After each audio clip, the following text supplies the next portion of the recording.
प्यारे बच्चों नमस्कार। आज हम पाठ 7 वीर सावरकर का अध्ययन करेंगे। 10 जुलाई 1910 सूर्योदय का समय। मोरिया नामक जहाज यांत्रिक गड़बड़ी होने के कारण बंदरगाह पर खड़ा था।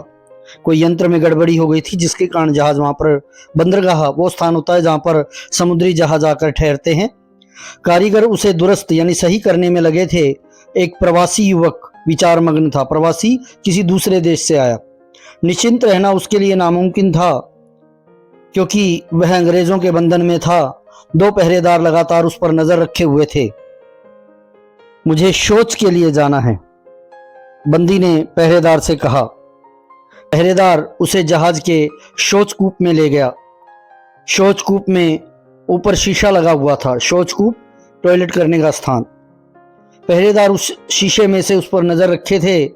उस बंदी ने अपना ओवरकोट ऊपर खिड़की पर लगे शीशे पर रख दिया ताकि पहरेदार उसे देख न सकें। बंदी वहां के पोर्ट होल से बाहर निकला, समुद्र में कूदा और तैरकर किनारे पर पहुंच गया। शौचालय के बाहर खड़े पहरेदार ने सोचा कि काफी समय हो गया है, वह अभी तक बाहर नहीं आया, कुछ तो गड़बड़ है।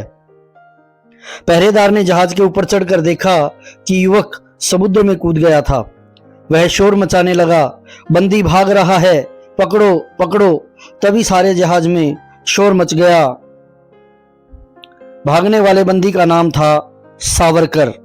इस सारी घटना का वृतांत दूसरे दिन समाचार पत्रों में छप गया। दुनिया भर के लोगों को बड़ा आश्चर्य हुआ।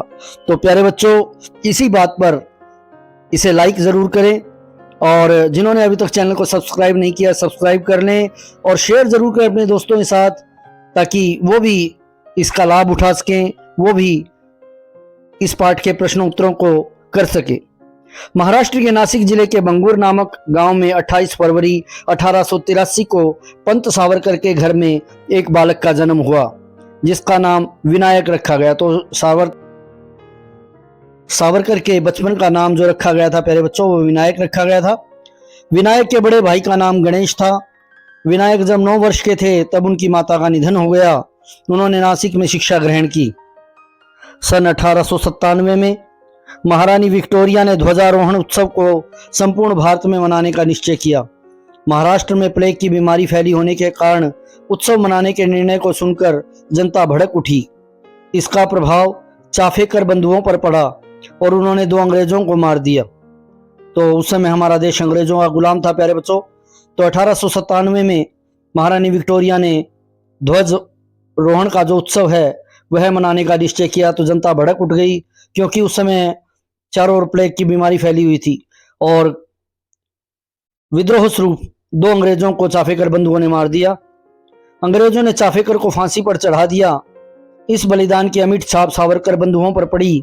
दोनों ने नासिक में मित्र मेला नामक संगठन के द्वारा भारतीयों को स्वतंत्रता संघर्ष के लिए प्रेरित किया।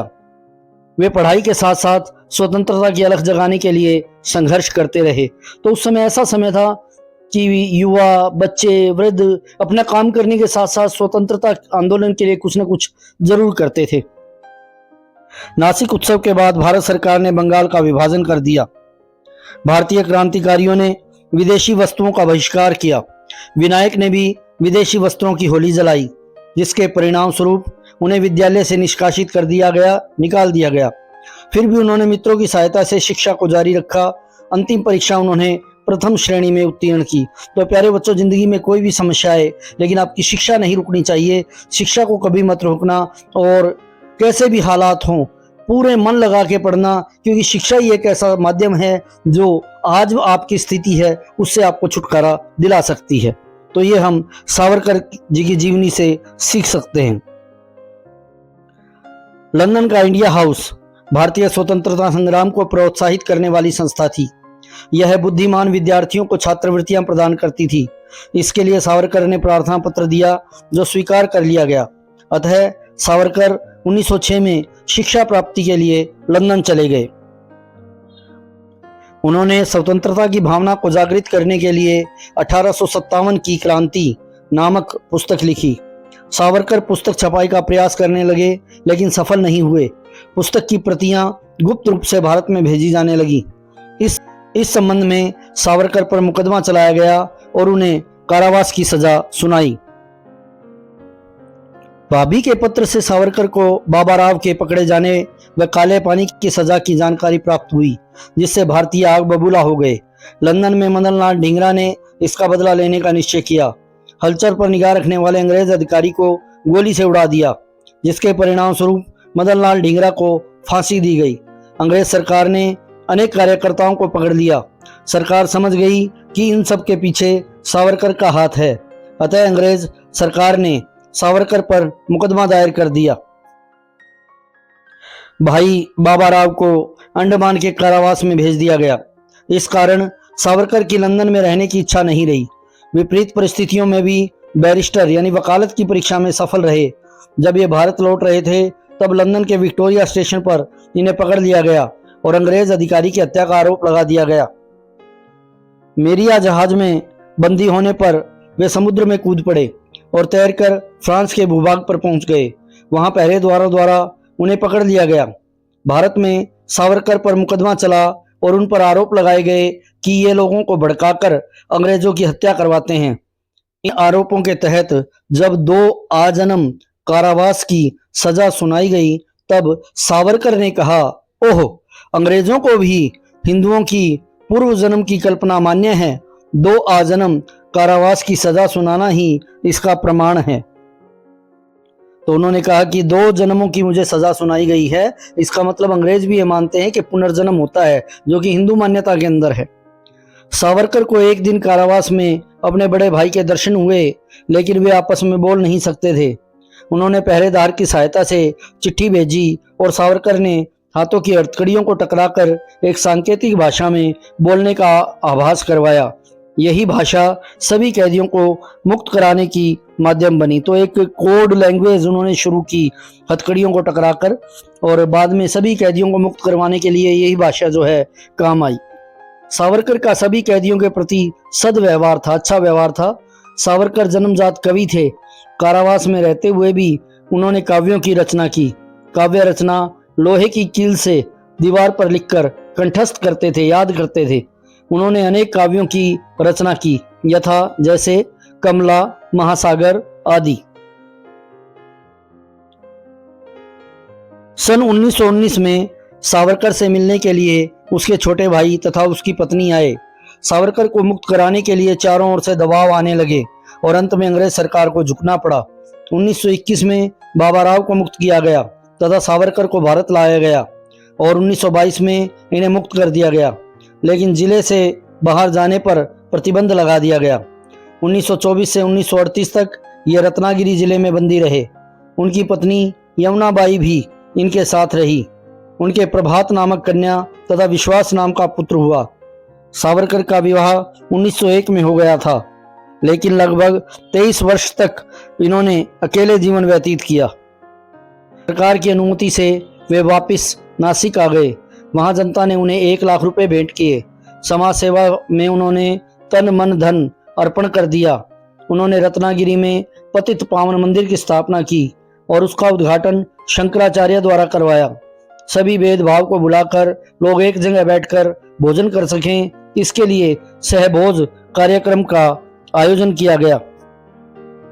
1937 में सावरकर पर लगे प्रतिबंध हटने पर वे राजनीति में कूद पड़े।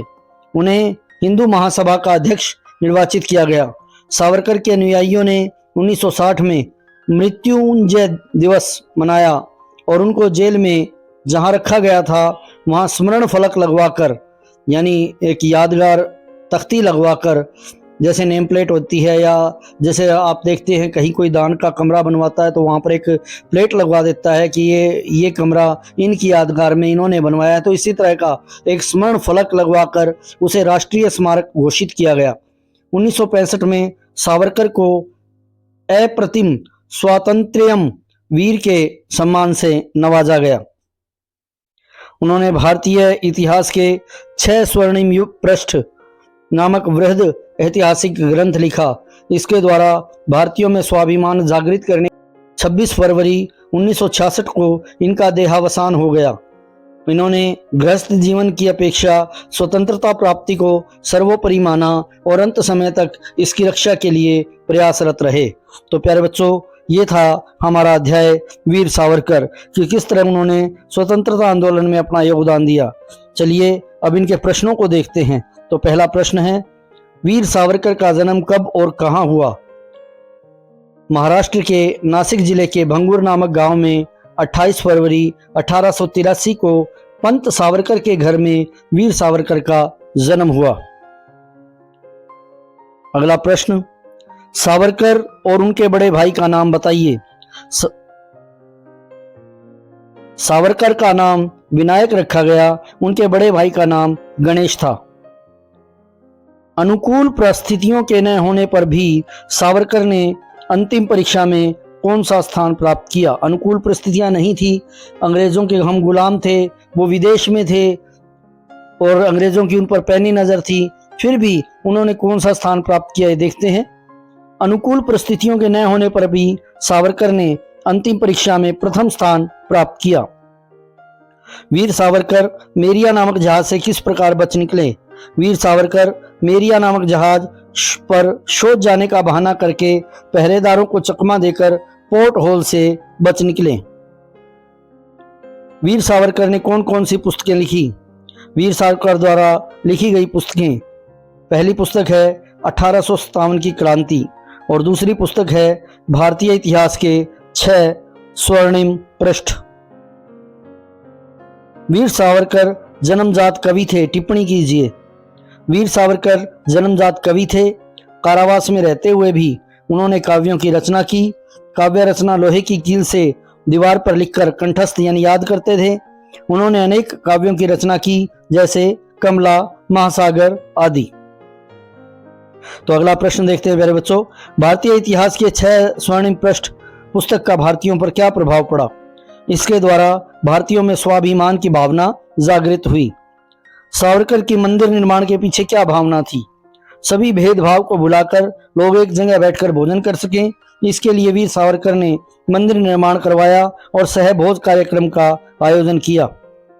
वीर सावरकर ने स्वतंत्रता प्राप्ति को सर्वोपरि सबसे ऊपर कैसे माना?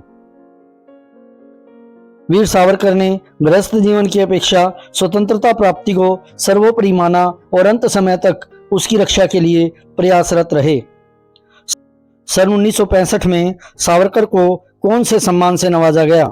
सन 1965 में सावरकर को अप्रतिम स्वातंत्र्यम वीर के सम्मान से नवाजा गया। तो प्यारे बच्चों, ये था हमारा अध्याय वीर सावरकर।